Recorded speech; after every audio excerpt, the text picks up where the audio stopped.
We have Gladiator Beast for you today. It also appears Labyrinth is doing something, and is that Crystron? Make sure you guys smash the living crap out of that subscribe button so you guys don't miss out on more awesome content. You know, it's kind of exciting to actually see Gladiator Beast doing something out here. I do see that we are doing a little Primite package. By a little Primite package, I mean we're playing Roar to be able to beam out Ondol here. Because, you know, classically Gladiator Beast having access to a normal monster means that we can get some contact fusion shenanigans going, which means that we can kind of get the deck rolling. Also, you know, you also get the side effect of this as well, which is when your opponent actually normal summons, you can blast it over with Ondol's attack points, and we can actually get places. I'm also, you know, one Bestiary, the one Darius, the one Aquest, and then of course the one Noxious, I think is going to be good enough. You're going to be dedicating more of a slot choice to like a Thorax, and we're also only doing 2 copies of Test Bear. I know a few people were wanting to test more Test Bears. God, that's a terrible analogy.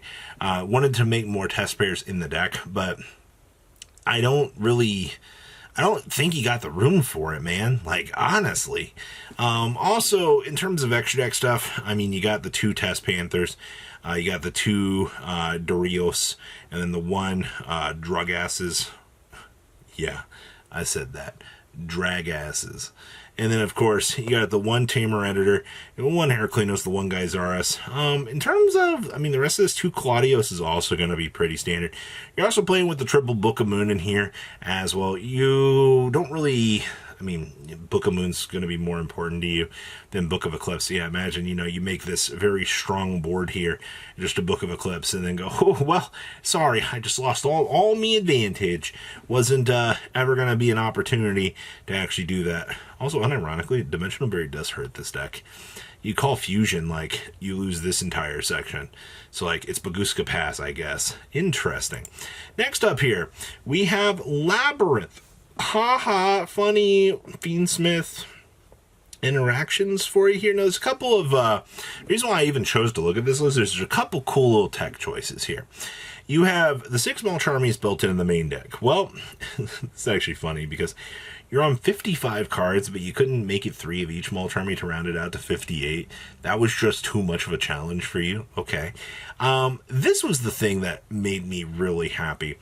We are actually rolling Deck Devastation Virus out here. Now, I mean, you're getting what? Monsters with 1,500 or less attacks, so that should be hitting a lot of starters out here. I actually think you hit a good chunk of the Rizal deck, actually, with this, which is actually kind of funny. As long as you can go first, you'll be fine. Also, yes, we're playing Duality in here. I mean, just the ability to roll on out into an extra different typing, I guess. Interesting. I don't know. Anytime I see Duality pop up, I always like the cool idea of what you can do, but this also does get you a recyclable resource in here. I don't think people really think about that is, you know, Duality does get you the extra thing, but it's also lets you target a light or dark in the graveyard, shuffle it back into the deck, and then draw a card.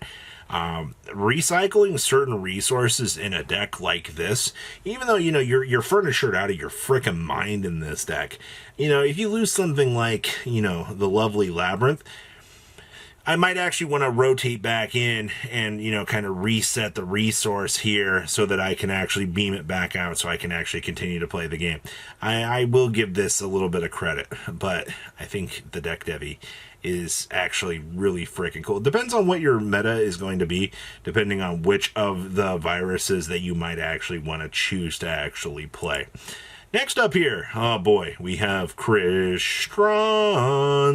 Now, we've been down the title rabbit hole. OCG just started doing some Infinitrax shit out here, which is kind of cool, but this build really pulls together the elements of the TCG. We have the Triple Terror Top and the Takum Tumborg, which has been pretty normal because Cherubini is an incredibly good card. We understand that this package makes things work. Now, we're also on Old Reliable right now, which is the Enchantress package. I like this package a lot. I also see that they've trimmed this down a lot. We're on 2 Water Enchantress and only 1 Rite of Armesier. To be fair, though, you're already packing in 45 freaking cards in this deck. So we're not going to be able to, you're not going to get the most bang for your buck. You know what I mean? Like, you might have some consistency issues, but I mean, like, you see this, it's good. Now, this is the thing that I'm loving. OCG was very pro title, and I always loved that this deck was, you know, relying on title to be that big strong piece. Now, obviously, you know, the OCG does have some incredibly powerful things like Baron DeFleur that we don't have, but I also see that the TCG has been using Legatia. I mean, we can just jump on up into a bigger monster here, you know, get things off of the ground so we can actually do our thing. In terms of our package, you're doing the one Citry and, of course, the one Quanzing Longdrex. You know, now post-reprint, you're probably going to see a lot more people attempting to play this deck. Not like it was incredibly expensive as it was, but we've now opened up the door that things can be a little bit more affordable. And I think you'll be able to actually have some fun with this deck. So technically, you've got a lot more options available to you than we've had in the past, and we'll take those. Oh, holy crap. Okay. We actually have some Pendulum for you out here. Now, I'm going to be very vocal about this. I thought this deck was dead. Without Electromite out here, I'm not seeing people, you know, rushing out and getting too excited about this. But I will tell you that depending on your local environment, I think you can run through it with Pendulums and actually kind of win the game. We're kind of at a point right now that nobody is respecting Pendulums, like, at all. All right, most people just kind of toss his deck on in the shitter, called it a day, and they're not even really wanting to look at this. The Super Heavy Samurai package for sure is going to be the strong base anchor that you wanted for this deck. I also see that we are doing the Curtainizer in here, getting you the free special summon out of the Pendulum zone, which does get this deck kind of started. In terms of extra deck things down here, we are doing the Trigate Wizard, which is probably going to be severely relevant. We're also doing Pit Knight early stuff, which is kind of cool. I also see that we've got a dedicated slot to the Firewall Singularity Dragon. Didn't exactly think I'd be rushing out here and putting Singularity on an end board, but, you know, this does give you a thing. Also, we are doing the Ambler Whale with the Promethean Princess play. I think a lot of people kind of forgot about this play existing, but it does kind of give you a nice defensive option out here to be able to, you know, do your thing, because the Ambler Whale is also going to trigger out here and actually kind of help you out as well, which is really, really important. As for the rest of your board, I don't think there's anything really too crazy that you're going to have here.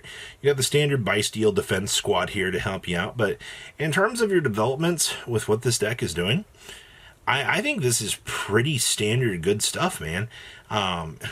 Good to see Magispector actually doing things. And our last list here is, oh, wow, 50 card branded. You know, who needs branded fusion and more than one? We've developed the strongest, most powerful choices in the meta out here, and it's branded fusion resolving. Still Ashless card, and they cry themselves asleep. See, we are back on the fusion deployment as the one-up for this, for the interaction. We're going with the triple opening, the triple holy crap, man. We are on some very strong 3-ups. You also do see the branded in High Spirits. This card has recently found itself, for, you know, what few in-between lists that we do get here. You have been seeing a lot more branded in High Spirits actually kind of helping out the end boards for this deck setup, which is good. Branded is kind of been left in that weird situation that, you know, your consistency needs to be up. That's why, you know, you're seeing way more 3-ups. That's why you've also seen this build hit that 50 card mark to ensure that we're going to be able to do things. Also, one branded banishment. You do see the Retribution in here, which is part of the combo. You also do see that we are dedicating a slot to the Light and Darkness Dragon Lord. Fancy. I will say that I'm not seeing any branded decks make this. It is really cool that we can actually play this. Actually, I haven't seen a lot of branded gameplay in general, but I think that this is one of those cool boss monsters that you really have. You see. Also, Proskinian is back. Okay, that was not on my initial bingo sheet, but you know, if we can make that work, okay. So what do you guys think about all of these cool decks today? Please leave a comment down below. Tell me what you guys think, and I will see your beautiful faces back here later in the day, guys. patrons. Thank you.